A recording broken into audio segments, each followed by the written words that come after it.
What habits help you become the best version of yourself? Today, I'm sharing 5 habits that will help you grow and change your life. Some habits help us become the best version of ourselves, and others do the opposite. So, it's really important for us to know which is which so that we can incorporate more of those good habits into our lives. What are the habits that help you become the best version of yourself? These are the activities that we commit to doing every day, week, month, year, and we feel better when we do them. We know they are helping us reach our full potential. These habits are important because they provide structure, consistency, and discipline. And that's really helpful when we're going through those challenging times, those times that we might not feel like doing the things we need to do in order to achieve our dreams. When these habits become non negotiables, they help us create boundaries and then ensure that we're actually focusing on what matters most. Today, I want to share 5 habits that have served me over the years, and I hope they do the same for you. You might have a similar list, or hey, maybe you'll get some inspiration to add a new habit onto your list to help you grow.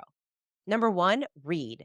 Books change our lives. They introduce us to new content, new ideas. They inspire us. They help us grow in so many different areas. We get to learn about people that we've never met and the challenges they went through and how they overcame them. And reading, when we make this a habit, can be so powerful. I have so many books scattered around my place. And one of my favorite things to do is pick up a book, especially some of my favorites, and just flip to any page and read a chapter, read a line, read a page, and find some inspiration there.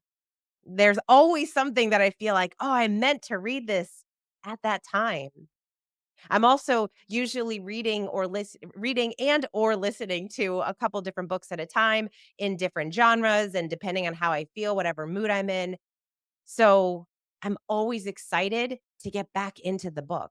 Now, this doesn't mean that we have to set aside 2 hours every day or even an hour every day to read. It can be whatever works for you. Even if we find those little pockets of time, maybe you have 5 minutes, 2 minutes, or maybe you want to read a page a day right before you go to bed, whatever it is, there's always an opportunity for us to read great books, to uncover something new. I also love that books connect us. When you ask for book recommendations and you ask people what they're reading, their eyes light up when they've read a really great book and they want to share the information with you. And maybe you've read that same book and now you have something in common and you can talk about what the book meant to you and the different ways that you thought about the ideas. It can help bring people together. Number two, write. Journaling has been a practice of mine for many years. In fact, I have journals from all the way back to college, and it's so much fun reading what I cared about then, what mattered to me. And today, obviously, a lot of those things didn't really matter. And so it's really fun to look back and see what you were thinking about and really going through at different times in our lives. So that's really fun.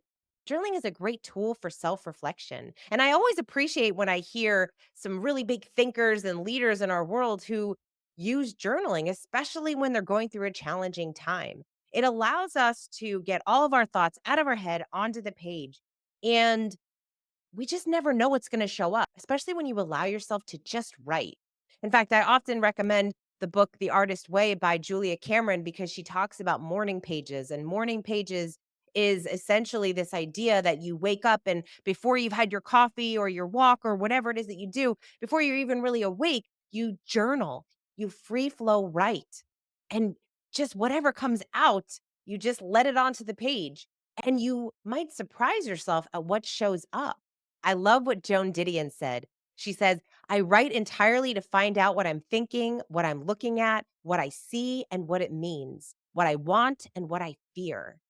We have to write in order for us to really understand what it is that we're thinking. Because, when you get caught in your head, you get stuck in your head and the same idea kind of goes around and around and around. Well, when we journal, when we write, we're able to put into words what we're thinking. We're able to solidify some of the ideas that are floating around.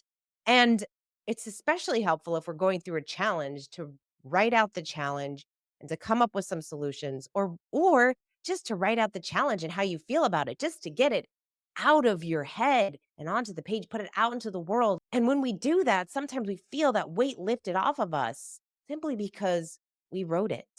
Number three, sit in silence. Now, this might mean meditation, maybe it's prayer. I used to think that prayer was this very formal, structured act where you had to have your hands clasped and you're sitting beside your bed. But over the years, I've learned that prayer is very personal. It looks different to different people. Sitting in silence is so powerful, especially in this world where so many of us are overstimulated. We are constantly looking at our screens, sometimes multiple screens at a time. We are feeding ourselves with podcasts and news and articles and reading and just constantly putting new information when really sometimes what we need to do is just sit in silence, allow ourselves to breathe, allow our minds to just wander and be still. And I know so many people say I can't meditate because my mind won't shut down and it's impossible for me to meditate, but it's those of us that say that need to meditate and sit in silence the most. We need that space to just be still. Number 4, workout. Movement is essential. We need to move every day. We need to get the blood going. For me, I love lifting weights, taking long walks, and practicing Pilates. Those are my forms of exercises that I just love. But maybe for you, it's yoga or jujitsu or dancing. We need to move. Walking is one of my favorite things to do. I love going for a long walk, especially when we're out in nature, being out in nature, not on a treadmill. That's no fun, but being out in nature. And this kind of goes back to silence when we can go for a long walk and not have our earbuds in, not listen to anything. Just allow ourselves to take a long walk and be in nature and notice your surroundings. Notice the noises that you hear and the the things that you're seeing, allowing yourself to just soak in whatever it is that's around you. And number 5, gratitude. I know it sounds cliche, but it's cliche for a reason because it works. Isn't it cool to know that we can't feel upset and grateful at the same time? So when we have this feeling of anxiety or stress or overwhelm or overthink, we get to open our journals and write down what we're grateful for. What are those small things that we get to be grateful for? And when we do, it immediately puts us in a different state. We immediately go from overwhelmed to this sense of peace because we're able to focus on what we're grateful for, even if it's the smallest of things. Like, I'm grateful just to be sitting in my home. I'm grateful to have food on the table. I'm grateful for the people in my life. These are things that not everyone in the world gets to experience. What are the small moments, those small moments of joy in your life that we often don't feel as much gratitude as we could? And this doesn't even have to take a long time. We could write down 3 things we're grateful for, or even just put yourself in that state when you're thinking about what you're grateful for. You could even incorporate this sense and practice of gratitude when you're going on your walk. Focusing on what you're grateful for and putting that energy out into the world. What we focus on, we get more of. When we're focusing on gratitude, we'll see more of those things show up in our lives. And it also helps us practice this this sense of gratitude and feeling gratitude for those small things so that we're able to see those small things in a much bigger way in our lives, those small moments of joy. Those small acts of kindness seem to expand. These 5 habits will change your life. And maybe you already do all 5 of these things, and maybe 1 or 2 of them have dropped off your list and it's time to go back to them.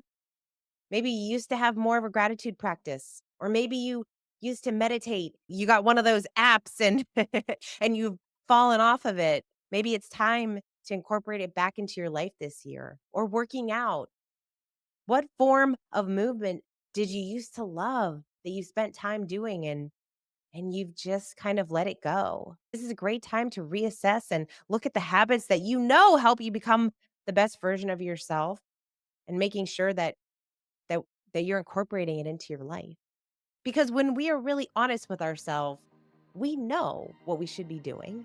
We don't always do what we know we should be doing, but we know what helps us become a better version of ourselves. This is a great opportunity to see where you are today and what habits you want to start incorporating into your life. I hope you found this helpful. If there is a habit that you know should be on this list that has really served you over the years, I would love to hear it. So put it in the comments. We can all share each other's good habits to help us become the best version of ourselves. Thank you so much for being here. I appreciate you. And until next time, go create something.